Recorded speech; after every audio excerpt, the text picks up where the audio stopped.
नमस्कार दोस्तों, welcome to Mind Spark Knowledge, जहां हम दुनिया के कॉम्प्लेक्स टॉपिक्स को सिंपल और क्लियर तरीके से समझते हैं। आज का टॉपिक है एक ऐसा कॉन्फ्लिक्ट जो सिर्फ दो कंट्रीज के बीच की टेंशन नहीं है, बल्कि पूरे मिडिल ईस्ट और ग्लोबल पॉलिटिक्स को अफेक्ट करता है। Iran Israel war. तो चलिए समझते हैं इस कॉन्फ्लिक्ट की रियलिटी क्या है। सबसे पहले एक इंटरेस्टिंग फैक्ट, कभी ईरान और इजराइल दुश्मन नहीं थे। 1979 से पहले दोनों कंट्रीज के रिलेशंस नॉर्मल थे, लेकिन ईरानियन रेवोल्यूशन के बाद सिचुएशन कंप्लीटली चेंज हो गई। नई ईरानियन गवर्नमेंट ने इजराइल को ओपनली अपोज करना शुरू कर दिया और वहीं से शुरू हुआ एक लॉन्ग टर्म जियोपॉलिटिकल कॉन्फ्लिक्ट।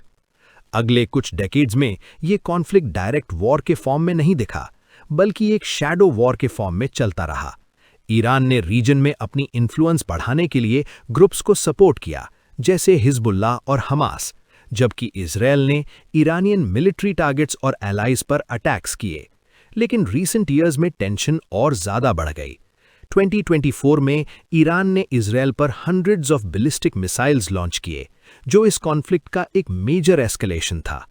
उसके बाद 2025 और 2026 में सिचुएशन और सीरियस हो गई, जब इजराइल और यूनाइटेड स्टेट्स ने ईरान के न्यूक्लियर और मिलिट्री फैसिलिटीज पर स्ट्राइक्स किए और ईरान ने रिटेलिएशन में मिसाइल्स और ड्रोन्स लॉन्च किए। इस तरह का एस्केलेशन सिर्फ रीजनल इशू नहीं होता, इसका impact global oil supply, international security और वर्ल्ड इकोनॉमी पर भी पड़ता है। मिडल ईस्ट में अगर कॉन्फ्लिक्ट बढ़ता है तो पूरी दुनिया उसका इफेक्ट फील करती है। और सबसे इंपॉर्टेंट बात, वॉर में सबसे ज्यादा नुकसान अक्सर सोल्जर्स का नहीं, बल्कि कॉमन सिविलियंस का होता है। तो ईरान इजराइल वॉर सिर्फ एक मिलिट्री राइवलरी नहीं है, ये हिस्ट्री, आइडियोलॉजी, अलायंसेस और पावर पॉलिटिक्स का कॉम्प्लेक्स मिक्स है। और जब तक डिप्लोमेसी और डायलॉग स्ट्रांग नहीं होते, तब तक ये टेंशन दुनिया की सबसे डेंजरस जियोपॉलिटिकल राइवलरीज में से एक बनी रह सकती है।